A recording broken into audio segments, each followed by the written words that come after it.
एक सही है। भगवान कृष्ण के 16,108 विवाह क्यों हुए?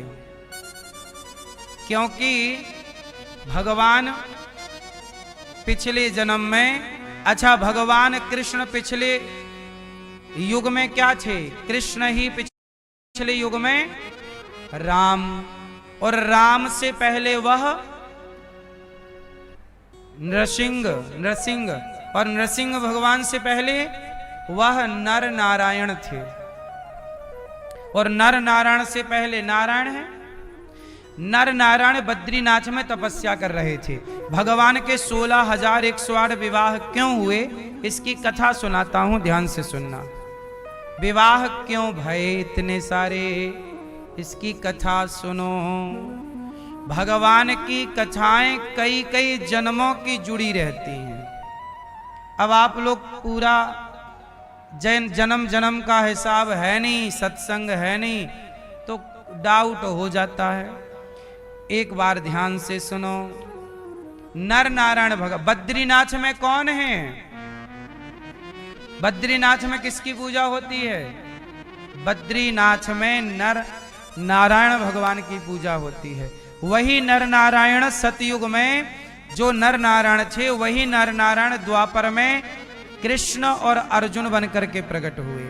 अर्जुन है नर और कृष्ण है, ये वही नर नारायण हैं जो सतयुग में बद्रीनाथ में दोनों ने तपस्या की। आज भी ये तपस्या किसके लिए आए? तो कर्ण को मारने के लिए आए थे।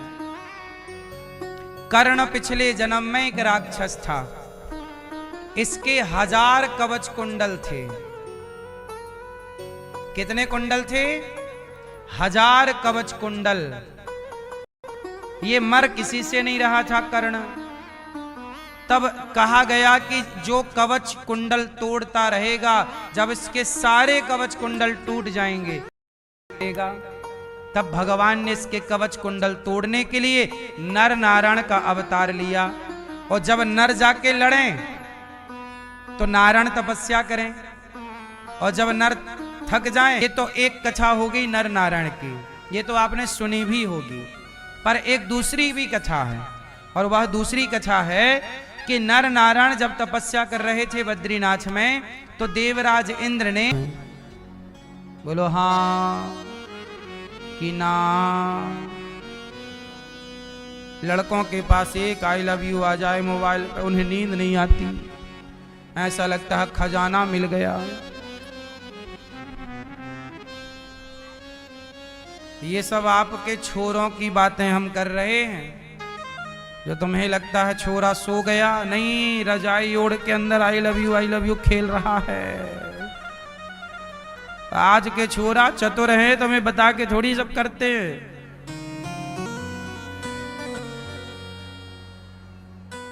तीन चार सेटिंग बना रखी हैं। अब सुनो, अप्सराएं आई 16,100। कितनी अप्सराएं आई? और आई नर नारायण के पास, और वो अपना वही हाव भाव नृत्य गान प्रारंभ किया।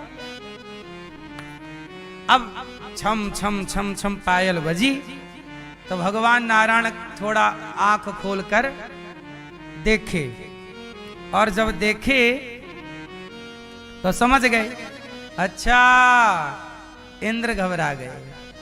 अप्सराएं आई, बड़ी नाच गान करती रही बेचारी, पर भगवान की तपस्या आंख खोली फिर बंद कर लिए, तपस्या करते रहे। और वो अप्सराएं बेचारी नाच नाच के थक गई, और वहां भाव था कि भंग ही करना है, वरना दाना पानी सब बंद। अब अप्सराएं करें क्या, उनका तो वहीं से गुजारा था, तनख्वाह इंद्र ही देते हैं, और तनख्वाह बंद, तो भाई अब क्या करो। तो वे बिल्कुल पास में जाके छम छम करने लग गई। अब भगवान ने आंखें खोली, और आंखें खोली और कहा, देवी जाओ अपने स्वर्ग, यहां क्या कर रही हो।